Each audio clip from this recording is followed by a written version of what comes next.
మీనరాశి వారికి ఈ వారంలో పాప గ్రహాలు వ్యతిరేక ఫలితాలను ఇచ్చే సూచనలు ఉన్నాయా అండి? ఇక్కడ 4 గ్రహాలు సహకరిస్తున్నాయి. ప్రధానంగా 3వ రాశిలో చంద్రుడు, 7లో గురువు, జన్మంలో శుక్రుడు, 6లో రాహు. అసలు ఎప్పుడైనా సరే జన్మంలో ఒక శుభగ్రహం కనుక ఉచ్చును పొంది కనుక ఉన్నట్టయితే అక్కడ తక్కువగా దోషం ఊహించాలి, ఎక్కువ శుభం చేకూరుతుంది. అభీష్ట సిద్ధి ఉంది, అనుకున్న విధంగానే ఫలితం వస్తుంది. అభివృద్ధిని సాధించడానికి అవసరమైన ఆలోచనలు చేయండి. నేను చేయలేను, నా వల్ల కాదు, నాకు ఇబ్బందిగా ఉంది, ఇలాంటి ఆలోచనలు రాకుండా జాగ్రత్త పడాలి.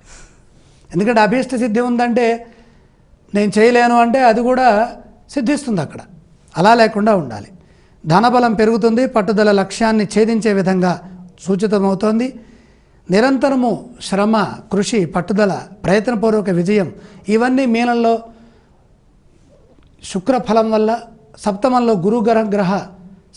గురుగ్రహ ప్రభావం వల్ల వస్తున్నాయి. విజ్ఞానం పెరిగే అవకాశం ఉంది. తగినంత ప్రయత్నం లోపించకుండా చూడండి. భూలాభం ఉన్నది. శత్రువులపై విజయం సాధిస్తారు. అప్రమత్తంగా ఉంటే శత్రువులు మనని బాధిస్తారు. అవమానాలు ఉన్నాయి, అవమానాలు తట్టుకుని ముందుకు పోవాలి. మిత్రులతో విభేదం రాకుండా మిత్ర బలాన్ని పెంచుకోండి. మిత్రుల నుండి అభినందనలు ఉన్నాయి, పొగడ్తలు ఉన్నాయి. కార్యనిర్వహణలో మీదైన ప్రతిభను చక్కగా ప్రదర్శిస్తారు. త్యాగ నిరతి మీలో కనపడుతుంది. శుభవార్త ఉత్సాహాన్ని అందిస్తుంది. ఈ రాశి వారు పఠించవలసిన స్తోత్రాలు ఏవండి? శ్రీరామ జయ రామ జయ జయ రామ ఈ నామాన్ని ఎక్కువసార్లు అనుకోండి. ఎందుకంటే రామనామంలో జయం ఉన్నది. మనకి జయం రావాలి అంటే ఆపదల్ని తొలగించేటటువంటి ఆపదామపహర్తారం ఆ శ్రీరామనామాన్ని మనసులో స్మరించండి.